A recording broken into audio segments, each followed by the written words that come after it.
everyone, I am Rebecca from ChemKnits, and today I want to dye a variegated and speckled colorway. This is a technique that I recently did a lot for the 2023 Spring Mini Skein mini series, but otherwise I don't know if I try doing both variegated with speckles on top for standalone videos often, and so let's do this today. Now, before we jump in, I want to give a huge shout out and thank you to my lab partner today, Breezy. Breezy, thank you so much for being my lab partner for today's episode of Dye Pot Weekly. In some of my videos, I like to start with my dry acid dye powders, measure things out, and have more of a sense of exactly how much dye I'm using at each step and each stage. But today, we're gonna play by feel. We're gonna use up some dye stocks and even some acid dyes that I've already mixed with citric acid powder from one of those Spring Mini Skein mini series videos. Now, if you're curious what makes a video like this where I'm using leftover dyes different from a leave no dye behind video, there's really not that much difference, but I use leftovers all the time, and sometimes I held on to them to use on something more planned, more methodical, and other times I want to just throw everything together so I can use things up, clean containers and dye stocks, and then move on. So there's a little bit of all of that going on. But yeah, let's get started. Right here I have 300 grams of Knit Picks Stroll Fingering Weight yarn. This yarn is 75% superwash merino wool, 25% nylon, and I've allowed it to pre-soak for a couple of hours. Now, my plan is for this to be a one-pan project, but we're going to be dyeing it in multiple layers. The plan, and plans change sometimes when we see how the dyes are behaving. My plan is to dye a variegated colorway on the cold yarn with no acid, so that way we can get the coverage that we like. This is a technique I love.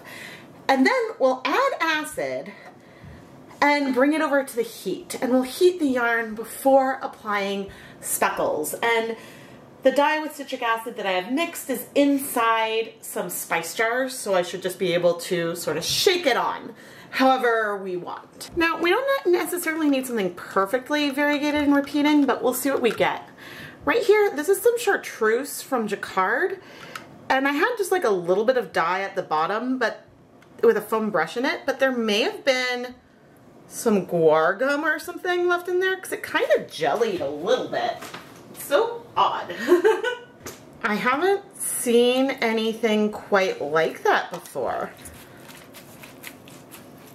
My best hypothesis is that maybe I had used one of those foam brushes that I had resting in the cup. Maybe one of those had been used with some guar gum in the past, is the best sort of explanation I can give. Now, this right here was some chartreuse from Jacquard. And then I also have some chartreuse from Dharma that I just added into a little more water. And what I wanted to show as we're like layering these colors on, and things will spread, things will move, but these two chartreuses are quite different. The Jacquard chartreuse is a lot more blue than the Dharma one. I have yet to do a comparison of Jacquard versus Dharma fluorescent colors, but I just thought that that was a little bit interesting. And I'm going to layer, I think, some of the chartreuse on down here as well. I just poured a couple milliliters in here, and I'm layering this on, noting that we have different tones, and you can see that this is breaking more yellow. Whether that is a concentration thing or more of just like an actual color breaking thing, I don't know. But my hope, there we go, as I squish this, is to work this through the yarn. And if we have some light patches, that is totally fine. But yeah, I think we might be going green here. I do have some yellow. Maybe we'll use that before I bring in a darker green. This was some fluorescent yellow from Jacquard. But yeah, initially I was like, oh, I don't know if we'll make the colors like actually repeating or what. And you know, it looks like we are going for something that is more repeating overall, which is totally fine. Okay, I want to bring in a different kind of green, and here I've got some emerald, which is darker in tone than these other colors, but I think it'll look really nice. The one thing I do want to note is that the emerald green is a color that spreads a lot. It may overtake some of our yellow, and if it does, so be it. But what I'm doing here first is I'm spreading out this area of our yarn before I bring our green in. And you can see that it is a less bright green. I suppose that is really a more precise way to put it than me calling it darker. But I think that tiny bit I used was a good amount. I do think I want to get a little bit more though, getting some of that water that has some of that green in it from where I'm still rinsing out that brush. And adding in just a little bit of our emerald green. Sometimes it's hard to know how you'll think of different tones as they combine, but I am really enjoying this combination of colors and how, I mean, fine, we also have a yellow in here, but otherwise it is all fairly green. I'm now debating if I want to add acid now or wait. And I think I'm going to add some now. We still don't have that much liquid in here. Some colors are striking, others have not. But if I start adding a little bit of acid in, maybe then we won't accidentally blend everything together completely. So starting with our ends, and then working through to the emerald, which I do want to sort of hopefully keep in its spot a little bit. We're gonna do that and then flip the yarn over to expose the other side and to see where we might want more of our emerald color. Now, how much yellow is going to be in the finished yarn really is going to depend on a couple different factors, including when we eventually speckle, what colors we're speckling with. Do I remember all of the colors from the speckles? But it'll depend on how far those speckles spread, because say if I bring, I don't think Caribbean blue is one of the colors that I have already mixed, but if I brought a Caribbean blue or a fluorescent fuchsia over here, if I brought one of those colors that is so pigmented and then speckled on top in a low immersion style of speckling, we would expect to see some color spread. So I'm going to be interested and curious to see in the end what kinds of tones we have remaining, or if everything feels like it's a relative shade of green.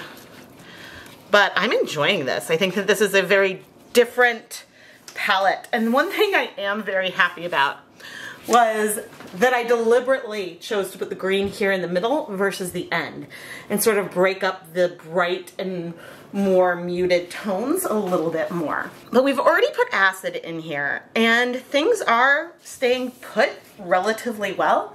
But I think I'm gonna let this sit for 10 minutes at room temperature before we add more water and go and start heating things up. All right, it has been 10 minutes and we need some more water. Not that we've measured our water so far, but I'm adding another 2 cups of water onto here so that way things have a little bit more space. I like to err when we put these pans directly on the stove of having a little bit more water versus a little bit less. If I had like a steam cupboard or something where, you know, things aren't directly on the heat and so would be less likely to burn, then I might not worry as much. But awesome. Okay, let's go over to the stove and start heating it up. On my gas stove, I have 2 burners here and here, and I like to have them on high to start, but then we will reduce the heat lower until we get sort of like a steamy, slightly bubbly surface here. I think we're going to speckle with 3 different colors. I think I have a little bit of some sour apple, frozen blue, and sea spray, but the newer version of sea spray. Already mixed with citric acid powder from my Eevee video, actually. I'll link to that video down below. But since those are dry dye powders, I am going to put on my Deluxe rubber respirator mask, safety glasses, and gloves. I'll put my gloves back on before we start speckling. I am going to let this, we're getting steamy already, I'm going to let this heat a little bit so we get more heat throughout the whole pan. You can sort of shift the yarn back and forth a little bit to help distribute the heat, which I did very poorly. I do recommend, if you have the heat on high, touching the edges before grabbing it, just to make sure. But yeah, we'll let it get a little bit warmer, 5 minutes or so, and then we'll start speckling. Okay, let's do this. I've got what I think is a sea spray, and I am bringing it over on our green, just sort of a light speckling. And now some of the citric acid I did discover, and I still want to do a video on this, some of the citric acid that I have is chunkier. The stuff from Dharma is so much chunkier than the sea spray that I have from, like, that was kitchen grade. And so you can see we've got some like large and slightly chunky speckles. All right, over here, I think that this is our frozen. Now, frozen blue is a bright blue, but it is,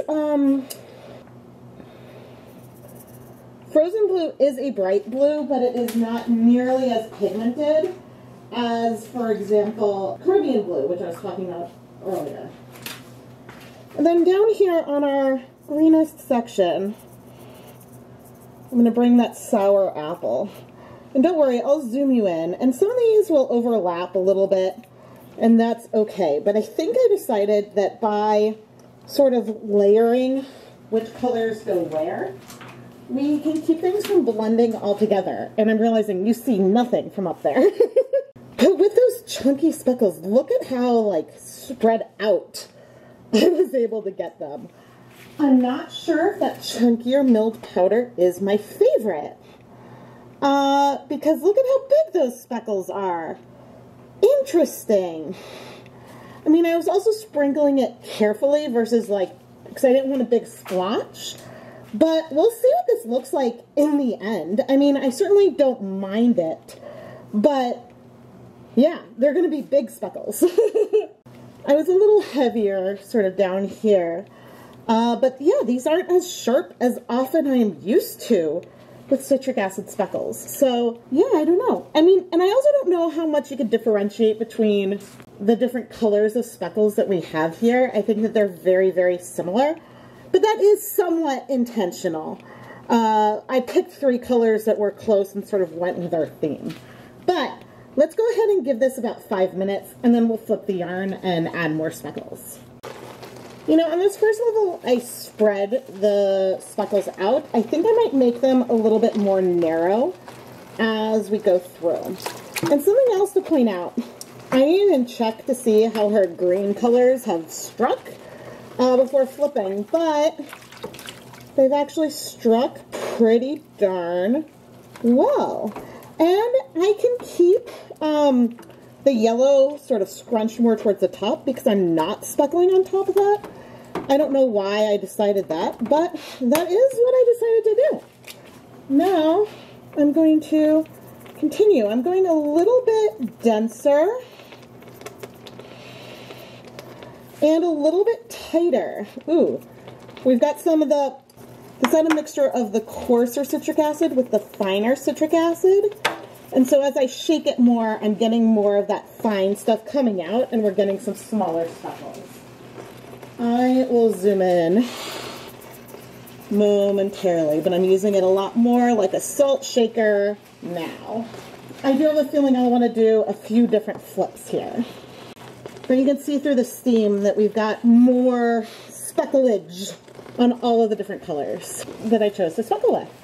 But anyway, I'm going to wait about 5 minutes and then we'll rinse, repeat. There's enough acid in here that things seem to be striking pretty quickly, which is good.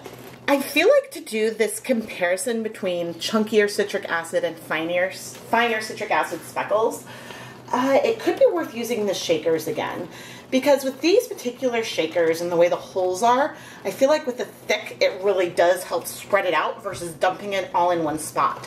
But I'm also fairly used to using this now, so there is that as well. But with the chunkier citric acid powder, a finely milled acid dye kind of coats more of that surface, giving us a larger speckle that maybe we can spread out more. Now, if you buy citric acid and it is too chunky, it's chunkier than you wanted, well, if it was food grade, then I would use my Magic Bullet blender to sort of chop it up. And I suppose I could just get a Magic Bullet that's dedicated for dyeing yarn, and that actually might be a good thing to have, so then you could mill it into a finer powder if that is what you want. Or you can buy the citric acid you want to use from speckling. I'll have an Amazon link down in the video description to the food grade citric acid that I buy. It probably is a little bit more expensive per pound, but the mill is more like white sugar than chunkier, almost rock salt. So I hope that that is something worth thinking about. But anyway, when I flip the yarn, I try to wait about 5 minutes before flipping it again to add more speckles, but I flipped and moved the yarn and repeated this enough until I was satisfied with our color coverage.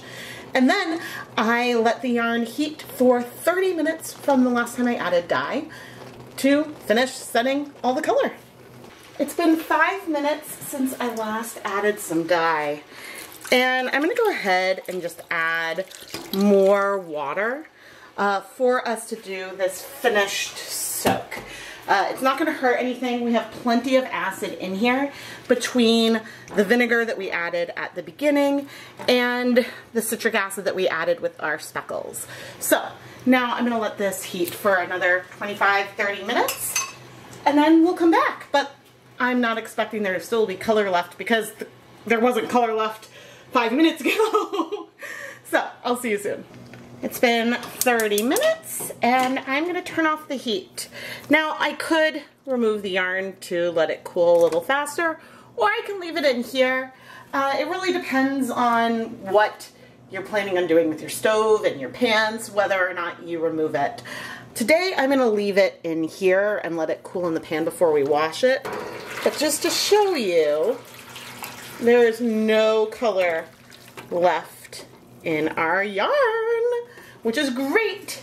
So anyway, once it's cool, we can go ahead and wash Breezy's yarn. For having so many different colors in it, this yarn is oddly monochromatic, but I really like it. Oh man. Oof. And it's funny because the fluorescent colors in here aren't that saturated, but if I remember, we'll check this out under a black light after it's dry. I mean, we could always do black lights now, but when I'm doing a fluorescence video, that's the time. I'm adding just a little bit of some dish soap. I use clear dish soap so that way if there is a hint of color in the water ever in my videos, we know it's from the dye and not from a colorful soap. Not that there's enough dye in soap to really change things color, but it means I don't wonder about that. But anyway, we're not seeing any color bleed on our yarn, so I'm going to finish rinsing out the soap. I'll put the yarn through my spin dryer and then hang it up to dry. Here is the finished dry yarn, and I love how soft the green variegated patches are. And that even though we layered and combined both chartreuses a little bit, you can still see the more blue jacquard chartreuse versus the more yellow Dharma one. And the reason why I'm calling it super soft is because some of the colors go even to white. It may not actually be white, it might be more of a pastel, but this is a very soft way to combine a lot of fluorescent and some non-fluorescent colors. Oh, and I'm super happy we have yellow left and that our emerald green did not overtake it, because you never know. Yellow sometimes gets lost whenever I'm doing a project. The speckles are overall very, very subtle, and it's funny because looking at it, there we go, I think we have the 3 different colors of speckles that we had all in one frame.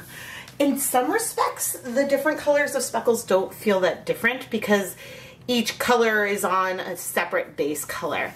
But we absolutely have like more green, and then the sea spray looks like a deeper blue over on that emerald. So they are different, but it's just subtle, and we'll add, it'll break up, these speckles will break up some of the sections of each of these colors a little bit, because every once in a while there'll be that little pop.